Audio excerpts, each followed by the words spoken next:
Bonjour et bienvenue sur la chaîne YouTube de Lowe's Hockey.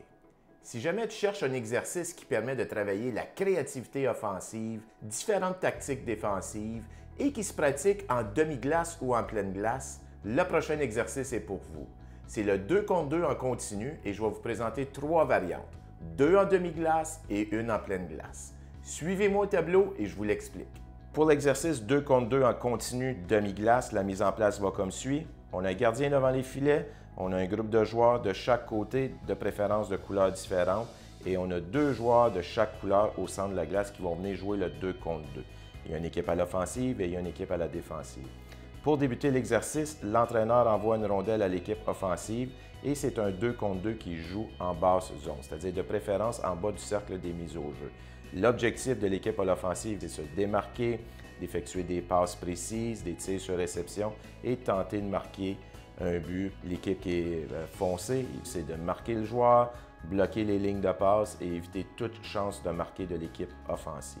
Si jamais il y a un but qui est marqué, l'entraîneur envoie une rondelle en fond de territoire, peu importe de chaque côté.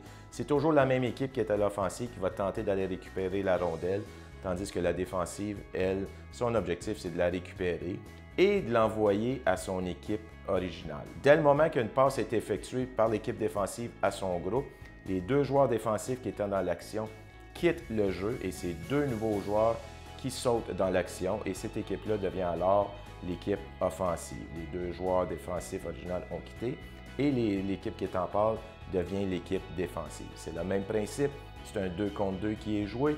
L'équipe en blanc récupère la rondelle, envoie la rondelle à leur groupe original, quitte la surface de jeu. 2 nouveaux joueurs sautent dans l'action, deviennent l'équipe offensive, tandis que l'équipe foncée redevienne l'équipe à la défensive. Une autre variante à l'exercice 2 contre 2 en continu demi-glace, c'est qu'on emmène les joueurs au centre de la glace. C'est le même principe, c'est-à-dire l'entraîneur va envoyer une rondelle en fond de territoire, 2 joueurs de l'équipe pâle viennent récupérer la rondelle, deviennent alors l'équipe à l'offensive. Et 2 joueurs de l'équipe foncée viennent se joindre au jeu, mais c'est l'équipe qui est à la défensive. Il y a un 2 contre 2 qui est joué, l'équipe pâle tente de marquer un but, l'équipe foncée tente de récupérer la rondelle.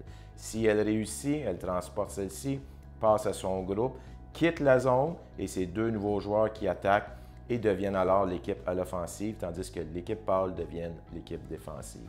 Si jamais il y a un but qui est marqué, l'entraîneur envoie une rondelle dans un des coins de patinoire. L'équipe qui est à l'offensive demeure à l'offensive et tente d'aller récupérer le plus rapidement possible la rondelle, tandis que l'équipe défensive tente de la récupérer, la passer à son groupe afin que leur équipe devienne à l'offensive.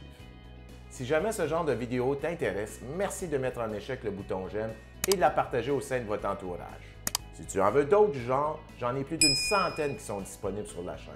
Navigue au travers des différentes playlists, je suis convaincu que tu trouveras ce que tu recherches. Merci de votre support et encouragement.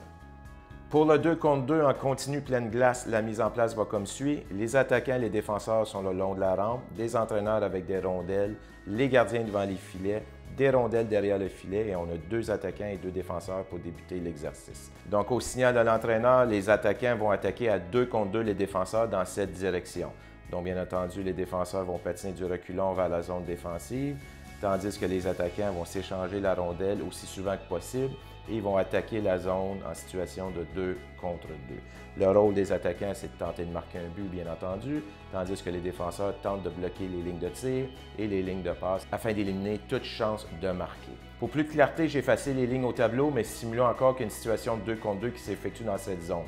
Lorsque le jeu est entré en zone, on a 2 nouveaux attaquants qui viennent en zone défensive et 2 défenseurs qui viennent joindre la ligne bleue. Si jamais il y a un but, il y a un arrêt au sifflet de l'entraîneur, le jeu de cette séquence s'arrête, mais les défenseurs qui étaient ici, un d'entre eux vont venir récupérer une rondelle, va la transporter et va la passer à un des attaquants qui est venu joindre le jeu. À ce moment-là, les 2 nouveaux défenseurs vont pivoter, vont patiner du reculon vers la nouvelle zone défensive, tandis que les attaquants vont encore une fois s'échanger la rondelle et attaquer à 2 contre 2 dans cette direction. Le jeu se passe dans cette direction. On a 2 nouveaux attaquants qui viennent joindre le jeu, 2 défenseurs à la ligne bleue. Défenseur récupère une rondelle, passe à l'attaquant et c'est un nouveau 2 contre 2 dans cette direction. Donc c'est en continu. Une fois que le jeu est terminé, on récupère la rondelle, passe à l'attaquant, 2 contre 2 dans cette direction. Le jeu se termine si le défenseur récupère une nouvelle rondelle, passe à l'attaquant 2 contre 2 dans cette direction. Les points clés sont les suivants. Le démarquage offensif, c'est-à-dire la communication entre coéquipiers et trouver l'espace libre. La couverture défensive, c'est-à-dire le marquage défensif et garder les bâtons actifs. Les transitions rapides de l'offensive à la défensive et de la défensive à l'offensive. Et une bonne lecture du jeu. Tu veux continuer ta quête à devenir un meilleur entraîneur au hockey mineur? Je t'invite à regarder la vidéo suivante. Sur ce, je te dis bon coaching.